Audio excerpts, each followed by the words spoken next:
Analyse de contexte et diagnostic de situation. Bienvenue dans la première vidéo de la série du manuel de plaidoyer du BICE. Le plaidoyer doit se baser sur des faits objectivement vérifiables. En conséquence, il faut commencer par effectuer une analyse de contexte et un diagnostic de situation. Analyser un contexte, c'est étudier, examiner l'environnement social dans lequel un problème, objet du plaidoyer, se pose. D'autre part, réaliser un diagnostic de situation, c'est observer, constater et approfondir la compréhension à partir de faits et d'éléments objectifs collectés. Les deux sont indispensables pour mieux approfondir la connaissance de la situation générale, maîtriser les contours et cibler ensuite le problème sur lequel portera le plaidoyer. C'est une phase de questionnement et de recherche d'éléments de réponse. Pourquoi une analyse de contexte et un diagnostic de situation sont-ils nécessaires ? Ces deux processus sont nécessaires, entre autres, pour une compréhension globale et approfondie de la situation et du problème. Pour une meilleure connaissance des causes, des conséquences, des ramifications, des acteurs, des engagements pris, tenus et non tenus. Pour une meilleure identification des problèmes. Pour une meilleure définition de la stratégie d'intervention. Et finalement, pour s'assurer que des sources fiables sont utilisées. Comment procéder concrètement à l'analyse et au diagnostic ? On peut procéder en deux étapes. D'abord, par le recueil d'informations. Et ensuite, par l'analyse et le traitement des informations recueillies. Pour recueillir des données et informations, plusieurs possibilités s'offrent.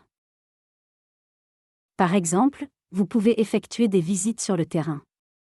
Vous pouvez même faire du porte-à-porte, rencontrer les habitants ou visiter un lieu en question. Les sondages ou les enquêtes peuvent également être réalisés à partir d'un échantillon représentatif. Une autre stratégie consiste à élaborer et à soumettre des questionnaires aux autorités publiques, aux experts du domaine concerné ou aux personnes touchées par le problème.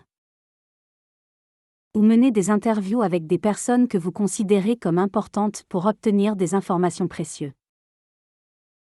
Vous pouvez également collecter des données en tant qu'observateurs externes dans le cadre de vos projets.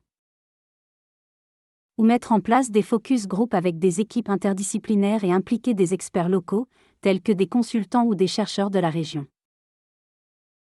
Enfin, une veille documentaire peut être effectuée, c'est-à-dire en utilisant les rapports d'organisations internationales ou d'organisations non gouvernementales, ainsi que les articles scientifiques, la presse écrite, les médias, les données statistiques, les lois votées ou les dernières décisions gouvernementales.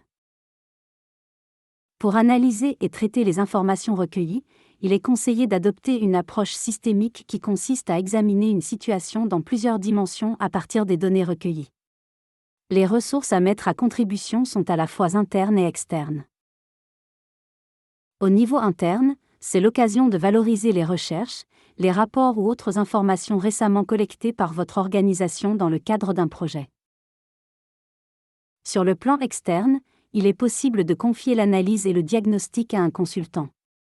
Vous pouvez aussi vous appuyer sur des documents produits par d'autres organisations dignes de foi. Il faut recouper les informations avec plusieurs sources pour s'assurer de leur exactitude. Quels outils pour faciliter l'analyse et le diagnostic ? Nous vous en proposons deux, identifiés par les acronymes SWOT et PESTEL. Vous connaissez sans doute SWOT ou FFOM. C'est une technique qui permet de déterminer les forces, les faiblesses, les opportunités et les menaces qui caractérisent un domaine, un problème ou une situation donnée. L'outil SWOT permet d'analyser les facteurs clés de succès, ce qu'il y a à améliorer, la capacité de répondre et la perturbation potentielle de l'environnement. Un autre outil est identifié par l'acronyme PESTEL, c'est-à-dire politique, économique, social, technologique, environnemental et légal. C'est un outil d'analyse qui permet d'identifier des éléments relevant de plusieurs domaines thématiques et susceptibles d'influencer une situation, un problème ou la réalisation d'un droit donné. Nous espérons que ces idées contribueront à l'analyse du contexte et au diagnostic de la situation en tant que première étape d'un processus de plaidoyer. Au nom du BICE, nous vous remercions de votre attention.